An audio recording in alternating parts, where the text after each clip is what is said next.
Сәлеметсіздер ме? Бүгінгі біздің сабағымыздың тақырыбы массив және көпіршік арқылы сұрыптау.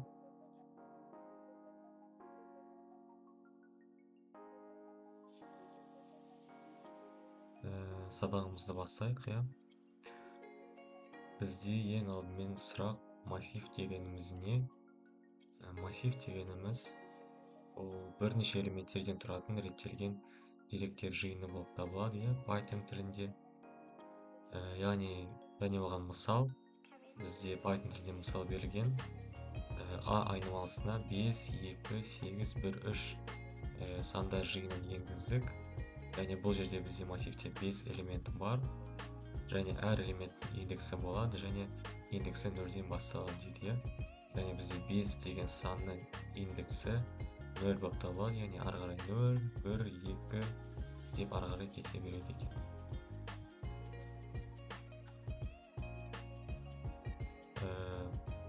Бізде сұрыптау не үшін керек деген сұрақ, яғни ең алдымен сұрыптау бізде массивтерге не үшін керек? Бізде кейде сандарды өсу немесе кемелетімен орналастыру қажет болып табылады.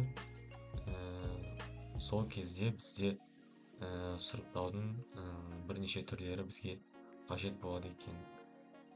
Мысалы, бізде бастапқы массивіміз 5, 2, 8, 1, 3 және сұрыпталған түрі 1, 2, 3, 5, 8. Яғни бұл жерде сандарымыз орындарын ауыстырып, өсу ретімен өзгертілген екен, иә. Яғни бізде сұрыпталған түрі өсу ретімен жазылған.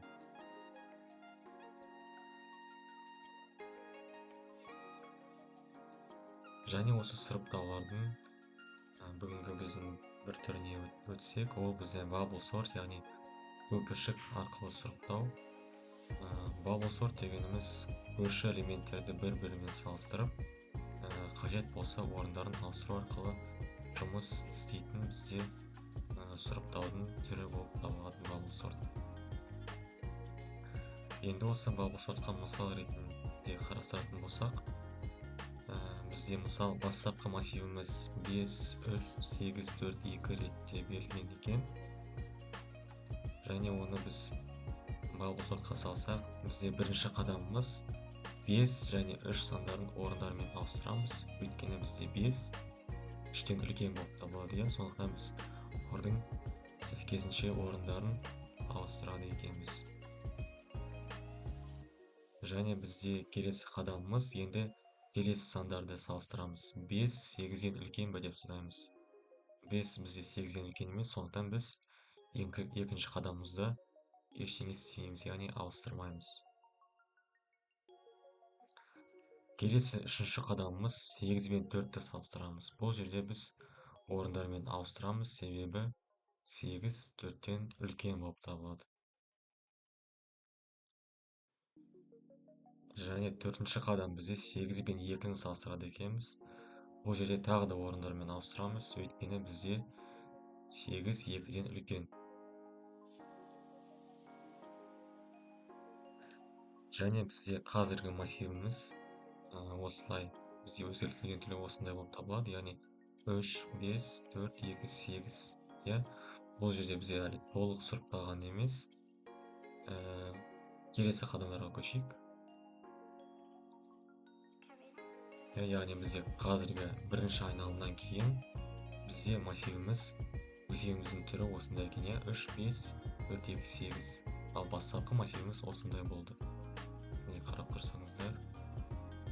Енді біз бірінші айналымдағыдай тағы бірнеше айналымдар жасаймыз.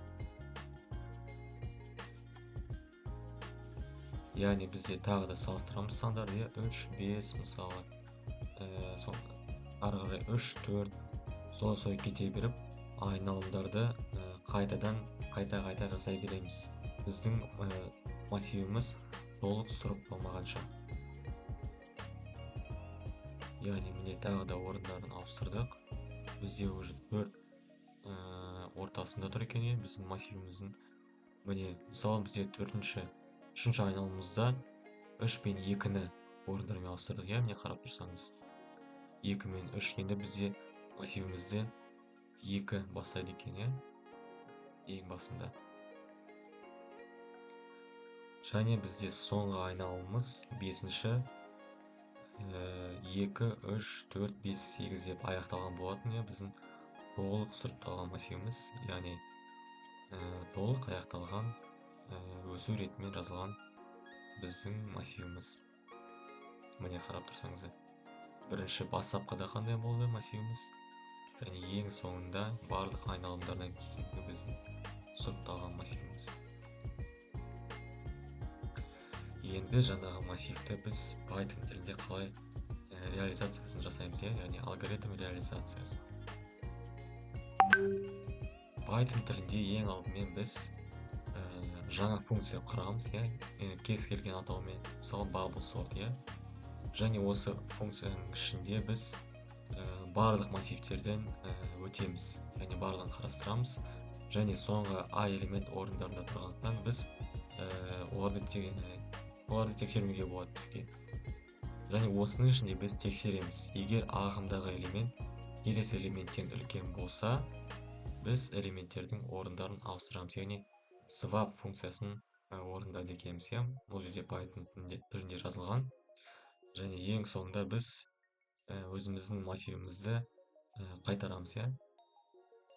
Және тексеру үшін деректері бізде жазылған. Мысалы, жаңағы массивіміз 5, 3, 8, 4, 2, және оны жаңа айнымалыға енгізіп, print арқылы шығарғанда нәтижеміз 2, 3, 4, 5, 8, яғни толық сұрыпталған массивіміз осылай шығады екен.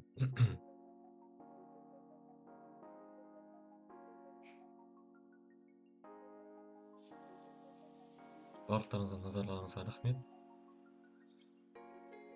Егер сабақ пайдалы болса, лайк қойыңыздар, комментарий жаза кетіңіздер.